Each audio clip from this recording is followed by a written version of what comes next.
400 years ago, in a small republic of windmills and canals, merchants discovered something more powerful than kings: capital.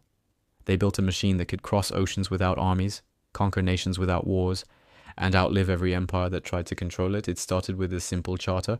It ended by inventing the modern world. The Dutch called it the Verenigde Oostindische Compagnie. We call it something else today: corporations. Okay, there's a company that no one remembers, and yet it invented everything we live under today. Corporations, stock markets, global trade. It wrote the first rule book of capitalism, centuries before the word even existed. It was born not in Wall Street, nor London, nor even Paris, but in the misty canals of Amsterdam. The year was 1602, and the company's name was the Verenigde Oostindische Compagnie, the Dutch East India Company. At its peak, it was worth more than $7.9 trillion in today's money. That's more than Apple, Microsoft, Amazon, and Saudi Aramco combined. And yet it wasn't just a company, it was an empire wearing a corporate face. A state with sails. For the first time in human history, money replaced monarchy as the engine of conquest. And the men who designed that engine weren't kings. They were merchants. And one family who understood power better than anyone else. The House of Orange. They didn't rule with crowns, they ruled with capital.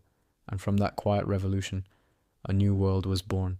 The story begins in Europe's most dangerous century, the late 1500s. Spain and Portugal, once rivals, now united under one crown. Their ships crossed every ocean, their flags flew on every continent. To the north, a small rebellious province of farmers and traders watched the horizon darken. The Netherlands. They had no kings, no silver mines, no divine right.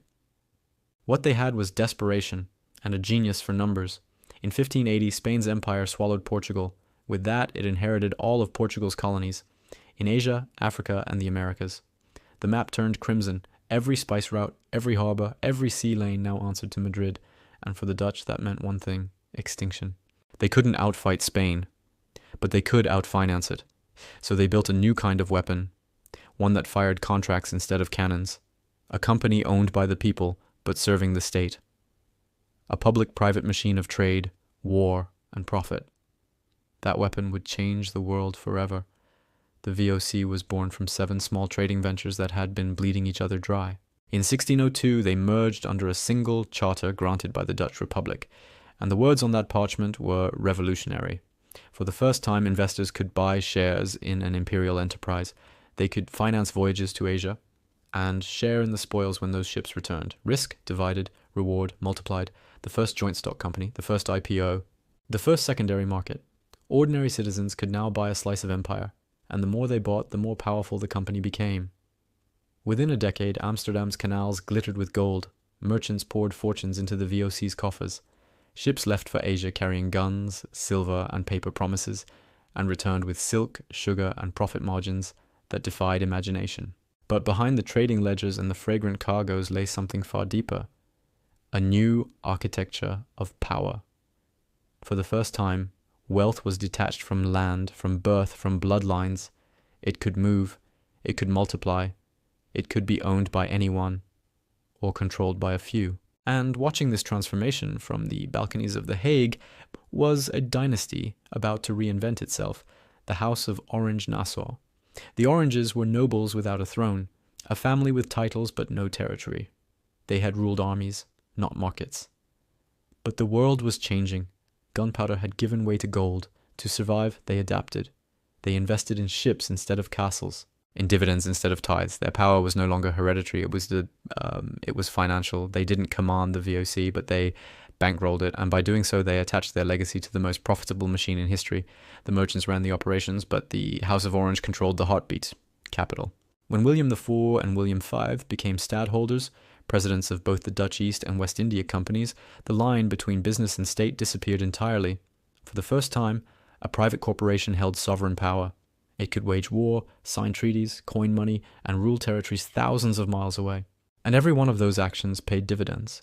The VOC carried the Dutch flag, but it also carried a silent crown.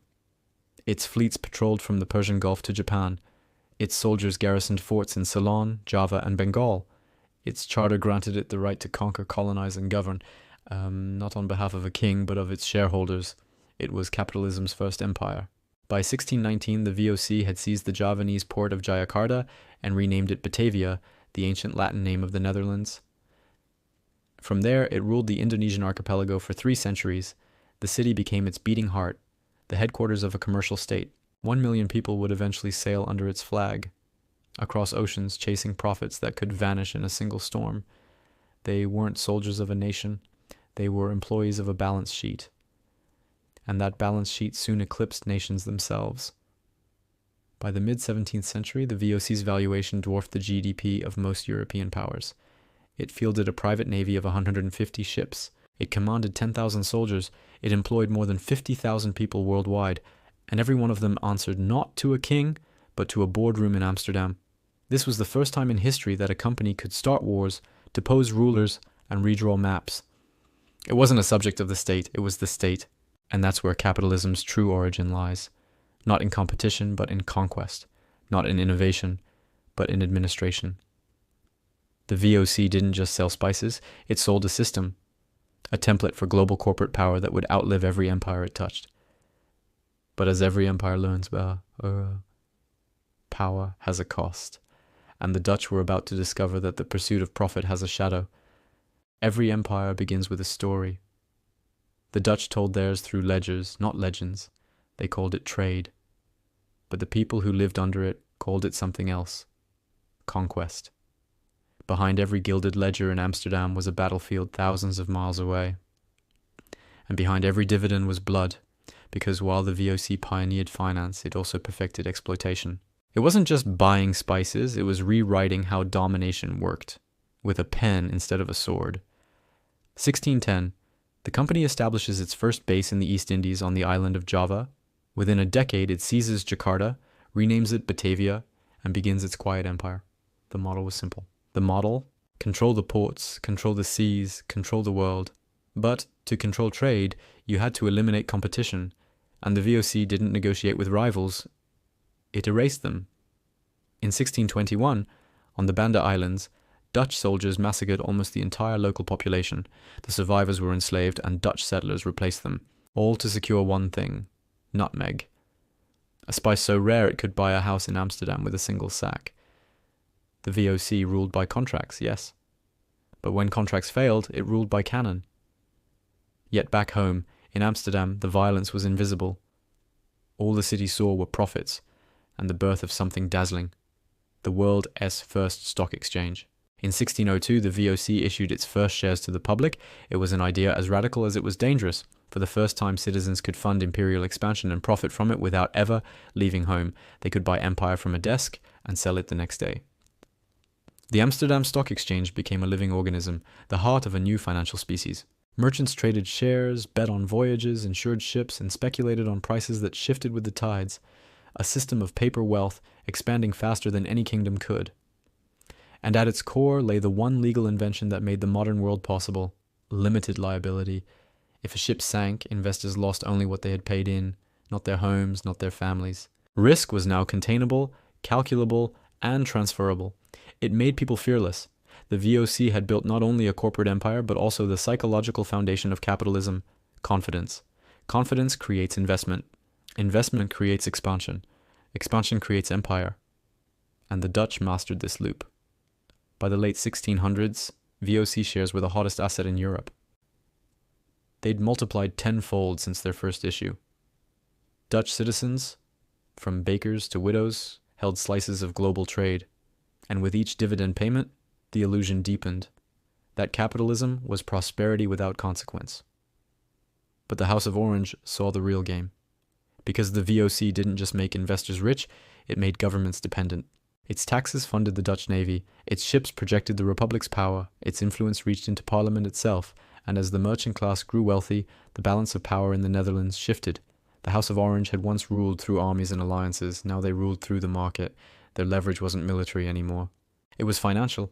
William of Orange, and the same man who would later cross the sea to become England's Yes King, was raised inside this machinery. He saw what the company had built, and he understood something England hadn't yet grasped: that finance could rule nations more effectively than kings ever could. When he landed in England in 1688, it wasn't just a political coup, it was a financial one. The Glorious Revolution imported the Dutch model wholesale. The Bank of England, public credit, government bonds, a financial system designed to fund wars without ever emptying the treasury. The British Empire would later perfect that model, but it was born on Dutch paper. The same system that built Amsterdam would one day build London, and then 2 centuries later, Wall Street. But power built on numbers has a hidden flaw. Numbers don't feel pain. People do. The VOC's ledger showed profit. The islands it ruled showed something else. Famine, slavery, rebellion, the Banda massacre, the Ambon executions, the Batavia riots where thousands of Chinese civilians were slaughtered. The VOC didn't collapse because it was defeated. It collapsed because it forgot what it was for. It stopped trading and started governing. And governance, unlike speculation, carries consequences. By the 1700s, corruption had rotted the company from within. Its directors grew fat on bribes and insider deals. Its fleets decayed. Its soldiers turned mercenaries. And while profits dwindled, dividends still flowed, paid not from earnings, but from debt. The company that had once pioneered capitalism was now a warning about it. In 1796, the Dutch government nationalized the VOC. Its debts were too large, its corruption too deep, its empire too unstable. The world's first multinational corporation, the foundation of the modern economy, was dead, but its ghost never left. Because while the company vanished, its inventions survived. Stocks, bonds, central banks, and the idea that profit can justify anything. The House of Orange lost their company, but they gained something far greater, a permanent place inside the world system that VOC had built. The VOC was gone, but its architecture of power remained, brick by brick, law by law, ledger by ledger. The empire of sales had dissolved into an empire of signatures, and at the heart of that inheritance stood a family, still royal, still silent, the House of Orange. They no longer needed fleets. Their new vessels were corporations, their new armies were boards of directors, and their new colonies were markets, because the VOC didn't die, it evolved into oil companies, into banks, into the legal and financial frameworks that now govern every multinational you can name. But the Netherlands itself had changed. No longer a maritime empire, it had become something more subtle, a financial empire. Tiny in land, massive in leverage. Today, the Netherlands holds and channels over $9 trillion in global assets. It's not coincidence. It's continuity.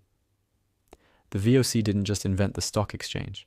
It invented the narrative that still sustains capitalism, that risk creates reward, that speculation is creation, that wealth, once abstracted, becomes moral.